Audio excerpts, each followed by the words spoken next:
সারা ভারতবর্ষ জুড়ে এখন যে কৃষক আন্দোলন নিয়ে আলোচনা হচ্ছে সেই সম্পর্কে তো আপনি ওয়াকিবহাল রয়েছেন। এখন রিসেন্টলি 13 জন কৃষাণ লিডার এদের সাথে হোম মিনিস্টার অমিত শাহের একটি আলোচনা হয় এবং আলোচনার কোনো ফল বেরোয়নি, ইনসাফিসিয়েন্ট ঘোষণা করে দেওয়া হয়। এখন অমিত শাহের যে দপ্তর, হোম মিনিস্ট্রির যে দপ্তর, সেখান থেকে বলে দেওয়া হয়নি যে মিনিটস অফ দি মিটিং কতক্ষণ হয়েছিল, অর্থাৎ কতক্ষণ এই মিটিংটি চলেছিল অমিত শাহ এবং 13 জন ফার্মার্সদের মধ্যে, ফার্মার লিডারদের মধ্যে, সেটি উল্লেখ করা নেই।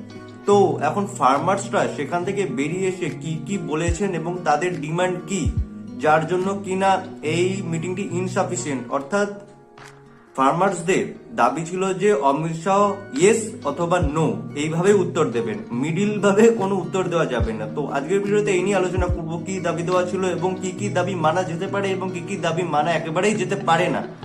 তো চলুন, অনেক কিছু জানার আছে, তো চলুন শুরু করা যায়। এখন এমএসপি যে উঠে যেতে পারে এই 3টে নতুন ফার্ম বিলস এর দরুন, এই নিয়ে আন্দোলন হচ্ছিল। এখন সরকারের কাছে এটাই ডিমান্ড করা হয়েছিল যে এমএসপি উঠবে না, এটি লিখিত ভাবে আপনি দিন। সরকার রাজিও হয়েছিল, লিখিত ভাবে এটি দেওয়া হয়েছে যে এমএসপি উঠবে না, সেটা সরকারের তরফ থেকে লিখিত দেওয়া হয়েছে। কিন্তু এখানে একটি ভয়ের কারণ দেখিয়ে দেয় এবং অল ইন্ডিয়া কিষাণ সভা জেনারেল সেক্রেটারি ও সিপিআইএম লিডার হান্নান মোল্লা বলেন যে অ্যামেন্ডমেন্ট চাই, অর্থাৎ এই বিলগুলো অ্যামেন্ড করতে হবে এবং এমএসপি যে থাকবে এটির জন্য আপনাকে আলাদা করে বিল আনতে হবে। And somewhat I agree with that. কারণ দেখুন, এমএসপি উঠবে কি উঠবে না এখন সরকার শুধুমাত্র একটি কাগজে লিখে দিল এবং সরকারের তরফ থেকে অ্যাটর্নি জেনারেল, সলিসিটর জেনারেল 2 জন এরকম রয়েছেন যারা কিনা সরকারের হয়ে কেস লড়েন। তো কৃষকরা কি করে কিভাবে পেরে উঠবেন, তার জন্য পার্লামেন্টে একটি যদি তারা বলেন যে বিল এরকম পাস করা উচিত যাতে কিনা এমএসপির গ্যারান্টি থাকবে, তো সেটাকে সরকারের মেনে নেওয়া উচিত। কিন্তু সরকার এটাকে মানতে চাইছে না, যেটা কিনা আমি মনে করি যে সরকারকে আরেকবার কনসিডার করা উচিত যে এমএসপি উঠবে না এই নিয়ে আপনি একটি বিল বার করেন এবং যাতে সব বিষয় এমএসপি দেওয়া হয়। কিন্তু এই যে কৃষক লিডার গুলো গেছেন তারা শুধুমাত্র হ্যাঁ বা না এইভাবে উত্তর চাইছেন। এখন সেটা গ্রাহ্য করা যেতে পারে যদি আপনার ডিমান্ড একেবারে ঠিকঠাক হয় এবং for the good of public. কিন্তু এখানে একটি সমস্যা, চলুন আগে ডিমান্ড জানার আগে এইটুকুনি আমরা খেয়াল করি যে এই ডিমান্ডস গুলো করছে কারা। এখন এই ডিমান্ডটি যারা করতে গেছে তাদের মধ্যে 23টি অ্যাপলিটিক্যাল, 23টি অরাজনৈতিক পার্টি রয়েছে পাঞ্জাব থেকে, 8টি রাজনৈতিক পার্টি রয়েছে পাঞ্জাব থেকে। আর সারা ভারতবর্ষ জুড়ে শুধুমাত্র পাঞ্জাব বাদ দিয়ে সারা ভারতবর্ষ থেকে 4টি অ্যাসোসিয়েশন রয়েছে, অর্থাৎ 31টি পার্টি পাঞ্জাব থেকে রয়েছে 35টি টোটাল পার্টির মধ্যে যারা কিনা এই ডিমান্ডগুলো রাখতে গেছে। 35টি পার্টি বলুন বা 35টি অ্যাসোসিয়েশন। এখন পাঞ্জাবের অর্থনৈতিক অবস্থা একটু আলাদাভাবে চলে অন্য রাজ্যগুলোর তুলনায়। পাঞ্জাবে ধান ও গম এই দুটির উপরই যে পরিমাণে এমএসপি দেওয়া হয় সেটির থেকে অনেক রেভিনিউ পাঞ্জাব সরকারের ঘরে আসে। এখন যদি এমএসপি ভবিষ্যতে বন্ধ হয়ে যায় তাহলে যে পরিমাণে ধান ও গম উৎপন্ন করা হবে তাতে কিন্তু পাঞ্জাব সরকারের ঘরে এমএসপি থেকে তত রেভিনিউ আসবে না। সুতরাং তাদের এমএসপি নিয়ে একটু বেশি চিন্তা রয়েছে। এখন এর জন্যই পাঞ্জাব সরকার তাদের স্টেট গভর্নমেন্ট নিজেদের থেকে বিধানসভায় বিল পাস করেছে এই নতুন 3টি যে সেন্ট্রাল বিল আছে তাদের বিরুদ্ধে গিয়ে, এবং এই বিলগুলো আইনে পরিণত করার পর তাদের রাজ্যে আলাদা করে এমএসপি পুরোপুরি ম্যান্ডেটরি করে দেওয়া হয়েছে। এবং এই আইনে এটিও বলা হয়েছে যে এমএসপির নিচে যদি কেউ কোনো শস্য কেনে তাহলে তার বিরুদ্ধে আইনানুগ ব্যবস্থা নেওয়া হবে এবং যে এই শস্যগুলো এমএসপির কমে কিনবে, মিনিমাম সাপোর্ট প্রাইস এটির কমে কিনবে, তার জেলও হবে। তো এটি তো ভালো কথা না যে পাঞ্জাবের ফার্মার্সরা নিজেদের ভালো তো করে নিয়েছে, এমএসপির জন্য নিজেদের ভালো তো হচ্ছে। তো সারা ভারতবর্ষের জন্য তারা যখন লড়াই করছে তাহলে তো সেটিকে ধন্যধন্যই করা উচিত। তো চলুন এবার ডিমান্ডস গুলো নিয়ে আলোচনা করা যাক। এখন সারা ভারতবর্ষের 35টা কৃষক ইউনিয়নের থেকে, কৃষক অ্যাসোসিয়েশনের থেকে 31টা পাঞ্জাবের থেকে গেছে ভারতবর্ষের হয়ে কথা বলার জন্য, দাবি রাখার জন্য, যেটা কিনা খুবই ভালো কথা, সাপোর্ট করার দরকার। আর তারা ফট করে গিয়ে অমিত শাহের সামনে বলছে যে হ্যাঁ অথবা না উত্তর দিতে। এখন তাদের দাবি দেওয়া কি? প্রথমে যেটা আপনাকে বলেছিলাম যে তাদের প্রথমে দাবি ছিল যে এমএসপি রিটার্নে দিতে হবে। যখন এগ্রিকালচারাল মিনিস্টারের পক্ষ থেকে রিটার্নে দেওয়া হয়েছে তারপরে তারা এই নতুন সেট অফ দাবি দেওয়া নিয়ে এসছে। এখন এই দাবি দেওয়া তারা অমিত শাহের সামনে তুলে ধরেছে, বলেছে যে এমএসপির জন্য বিল পাস করাতে হবে, যেটা কিনা একেবারেই দরকার। যদি তারা চায় তো সরকারের এটা শোনা উচিত এবং কৃষকের কথা শুনে এমএসপি কে একটি বিল হিসাবে পাস করে দেওয়া উচিত। আর একটা দাবি রেখেছে যে যারা কৃষক তাদেরকে ডিজেল 50% অফে দিতে হবে। That is good, very fine, support it. আর একটা কথা হচ্ছে যে স্টাবল বার্নিং, যার জন্য কিনা দিল্লি একেবারে গ্যাস চেম্বারে পরিণত হয়। এখন পাঞ্জাবের ফার্মার্সদের যে স্টাবল বার্নিং, যে শস্য পুড়িয়ে দেয়, তার জন্য যে পরিমাণে ধোঁয়ার সৃষ্টি করা হয়, তো তাতে এয়ার পলিউশন অনেকটা বেড়ে যায়। এখন তার জন্য যে ক্রিমিনাল ভাবে তাদেরকে দেখা হচ্ছে, এটার বিরুদ্ধে তারা একটু কথা বলেছেন, যেটা কিনা টোটালি আন্ডারস্ট্যান্ডেবল। কারণ দেখুন, আপনি সাজা দিয়ে কোনো জিনিসের এয়ার পলিউশন কেন কমাতে যাচ্ছেন?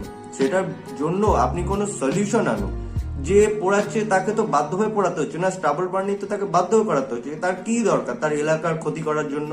এখন পাঞ্জাবে যে স্টাবল বার্নিং হয় তার জন্য যে ক্রিমিনালাইজেশন করা হচ্ছে, সেটার বিরুদ্ধে যদি তারা বলতে যায়, তো কৃষকদের কথাটা শোনা উচিত সরকারের। কারণ আমার মনে হয় এটা বড্ড ইনহিউম্যান যে স্টাবল বার্নিং এর জন্য কোনো গরিব কৃষককে আপনি জেলে ঢুকিয়ে দেবেন। কিন্তু এই সব কিছুই ঠিক ছিল, কিন্তু এটা কি?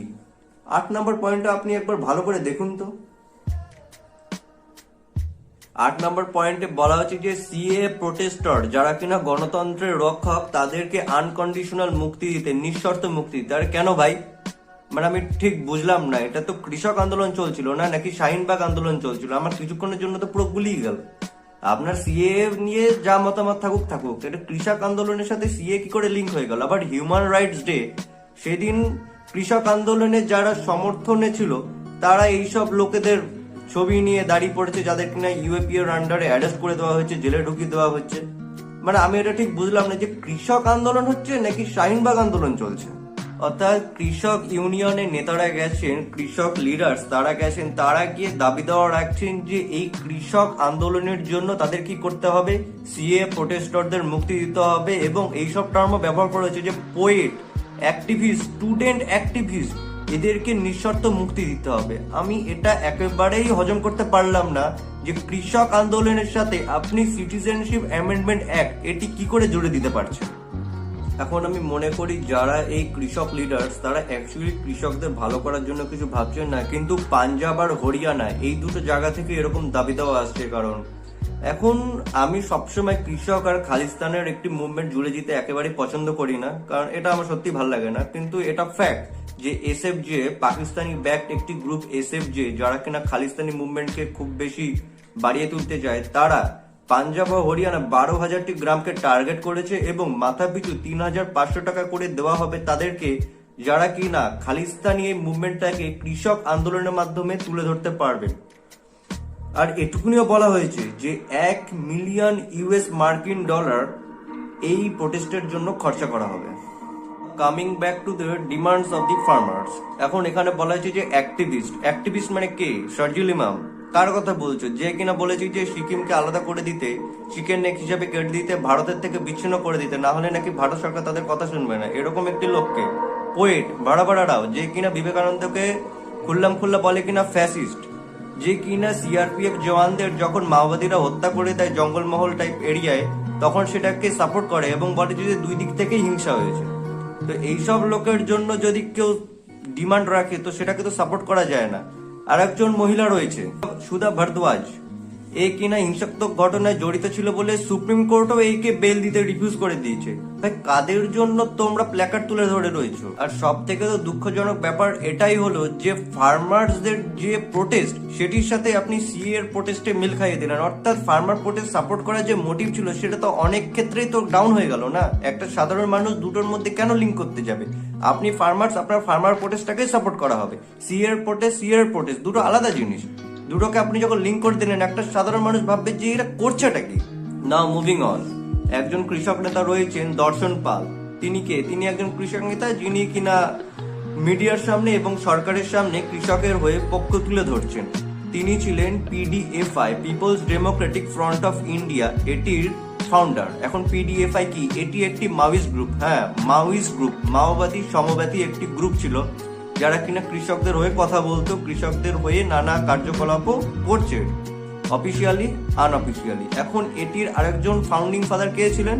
বাড়া রাও। এখন এটুকুনি আপনাদের কাছে স্পষ্ট হয়ে যাওয়া উচিত, এইসব লোকজন দর্শন পাল বা বাড়া রাও, এরা পুরোপুরি ভাবেই মাওবাদী সমবাদী। এখন মাওবাদী কি? এরা হচ্ছে সশস্ত্র সংগ্রামে বিশ্বাসী, সশস্ত্র সংগ্রামে সরকারকে নিচে নামিয়ে আনাতেই বিশ্বাসী, যেটা কিনা গান্ধীবাদীর দেশে সম্ভব নয় এবং আমরা সমর্থন করি না। এখন সিপিআইএম মাওবাদী, সিপিআইএম মাওয়িস্ট, আপনি ভালো করে টার্মগুলো খেয়াল করবেন। আমি কিন্তু CPIM Maoist, M for Maoist, M for Marxist না, আমি মার্ক্সবাদী টিমের কথা বলছি না, আমি মাওয়িস্ট যে সমর্থক গ্রুপটা ছিল সিপিআইএম এর, সিপিআই মাওয়িস্ট, আমি সেই গ্রুপটার কথা বলছি। এখন সমস্যা হচ্ছে এখানেই, ভারতবর্ষে কমিউনিস্ট পার্টিগুলো এত ভাগে বিভক্ত যে আর তাদের নিজেদের মধ্যে এত দ্বন্দ্ব যে আপনার গুলিয়ে যাওয়াটা খুবই স্বাভাবিক। তাই এই টার্মগুলো খুব ভালোভাবে খেয়াল করবে। সিপিআইএম এখানে মাওয়িস্ট যে গ্রুপটা সেটার কথাই বলা হচ্ছে। এখন এই পিডিএফআই যে গ্রুপটা ছিল সেটি এই সিপিআইএম মাওয়িস্ট গ্রুপেরই একটি উইং ছিল।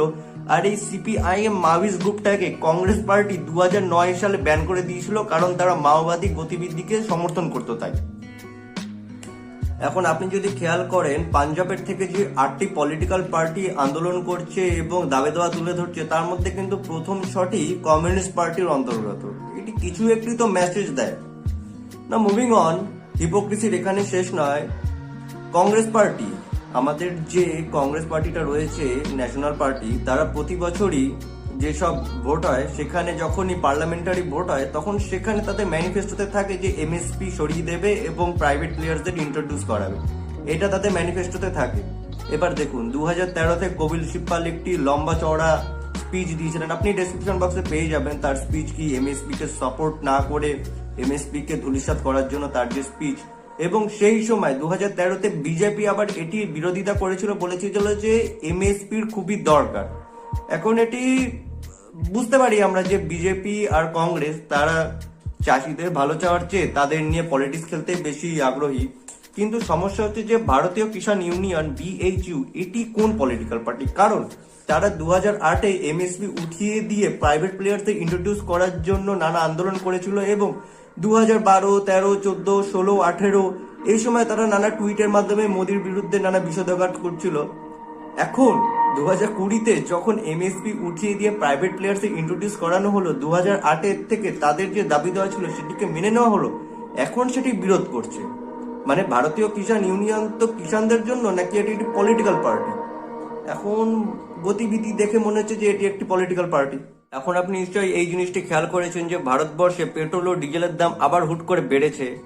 এদিকে চিন্তা করার বিষয় হলো যে জানুয়ারিতে ক্রুড অয়েলের যা দাম ছিল, ডিসেম্বরে কিন্তু ক্রুড অয়েলের দাম কমেছে, তবুও ভারতবর্ষে পেট্রোল ও ডিজেলের দাম বেড়েছে। এই নিয়ে আমি একটি ভিডিও বার করছিলাম, এটা নিয়ে আমি লেগেছিলাম, এইসব তথ্য আমি জোগাড় করছিলাম। কিন্তু তার আগে একটু সমস্যা হয়ে যায়, কারণ আমি ফেসবুকে একটি পোস্ট দিই আর তার রিপ্লাই এরকম আসে, তো সেটিকে অ্যাড্রেস করার আমার আগে দরকার মনে হলো, তো এই ভিডিওটি আমি আগে আনলাম। Hope you like it. By.